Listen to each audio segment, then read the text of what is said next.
You are in prison. Yes. And that's within a cell. Within a cell. Within a cell. Mm-hmm. Are you in a cell alone, or are you sharing a cell? It changed a lot, and it's a whole culture, and it takes what it takes. Were you afraid? I was the first day. I was kind of scared. Yeah, violent. And there's certain things that you do when you enter that system that you wouldn't care to do on the street, but it's part of the deal. I just took full advantage of it. I mean, it's strange to say, but even though it wasn't the end of my struggle, I made the best use of that time that I could, because they say if you don't do the time will do you. What I appreciate is where you're at by what you're able to retain if you fight for it, and the things that are going no matter what you do. The way I grew up was, my mom and dad were actually kind of squares who found themselves being really entrenched in this kind of counterculture, underground filmmaking world. And so it was all the people you would expect who'd been around in Greenwich Village around that time. And so to me, it was just really natural. Like, for instance, the other day, me and the missus and a bunch of people were sitting around spitballing on kind of a big...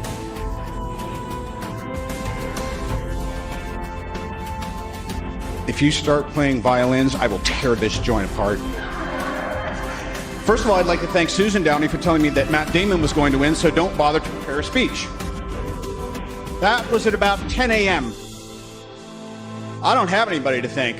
I'm sorry, everyone's been so gratuitous. It was a collaboration. We all did this together.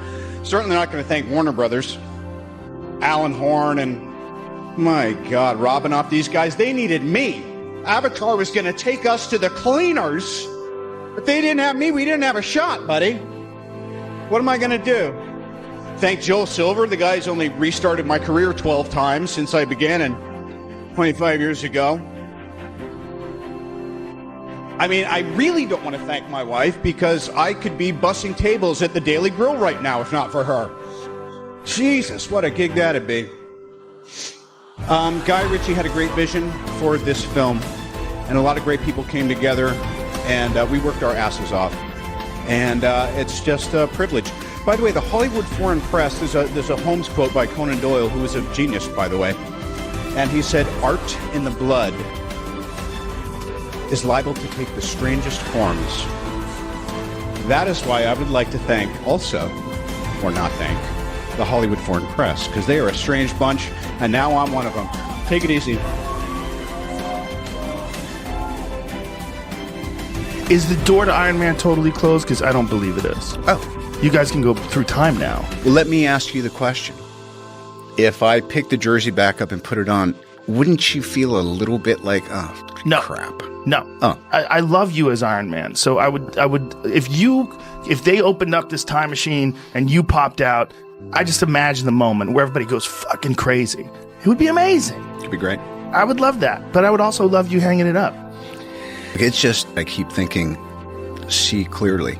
And it's difficult because I feel like we all just get buffeted by feelings and ego or fears or little, chips of resentments or intuitions that are tied to something maybe higher but you think is out of your reach or whatever. So I need to be kept right-sized, because I can easily fall into self-seeking and depression and self-pity and judgment and all that stuff. It's kind of it's a bit of a default, but I spend enough energy and I've had enough help over enough years to actually just say, oh, that's just awful, destructive behavior. Talk fast and be witty when you have, a written thing of dialogue, and I'm interested in, and I like sharing and communicating. I think the older I get, though, the less need I feel to eat up all the oxygen in the room.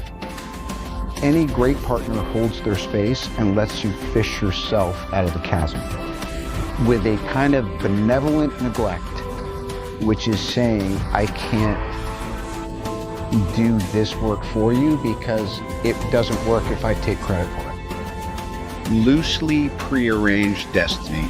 And what's incredible is how far afield you can go from it and still find your way back. You know, Robert Downey Jr., when the paperback version of my first book came out, I wrote a paragraph about him to where, you know, again, about the ruthlessness of show business. People say show business is very forgiving. Well, if you're that talented of an actor, like Robert Downey Jr., they let you come back. And through his assistant, he contacted me and was so nice. Like, you know, at this point, he was Iron Man, you know, and I'm this comedian. He's a big Stern fan. He had read the book, and he appreciated that I was complimentary to him in the book. And again, there's an example of the 12-step stuff. He said basically to me, I'm here for you. If you need me, I'm here for you. Oh, hi, if I hadn't met her, who knows? But again, what's really cool to me, and I strive to be this in my work, in my personal life, I try to be this as a dad. Without being rigid, I try to just hold my space so that it's something that is consistent enough for someone else to rely on and have a deep, abiding trust in. If I'm completely trustworthy, if my word is bond, and if I suit up and show up no matter what, and you can count on me, that gives the others so much freedom because they're not having to entangle with my inconsistency or my neurosis or my need. This gentleman was born to play Tony Stark, and the way he looks is exactly the way I pictured him. We are so lucky. Imaginary. Very disconcerting. Yeah. What was going on? Cocaine psychosis. That's just, it's one of the things that happens. It's tough stuff. But yeah, that's what was going on with me naked driving around with the rats. Do you remember the incident where we just had that 911 call where you ended up in a stranger's bed? That was my house. That was... Oh, no, it wasn't. It was theirs. Was there... Listen, I'm not, you know, these are common mistakes you make when you're struggling with alcoholism and drug addiction. So were you drugs and alcohol? You would do drugs and alcohol? The alcohol wasn't really my thing, but, you know, it's kind of all the same thing. If you are leaning on something, anything that you attempt to control is something that you probably have a problem with, you know? And so when someone says, you know, I really wonder if maybe I should go to rehab. Well, you're a wreck, you just lost your job and your wife left you. You might want to give it a shot. Yeah.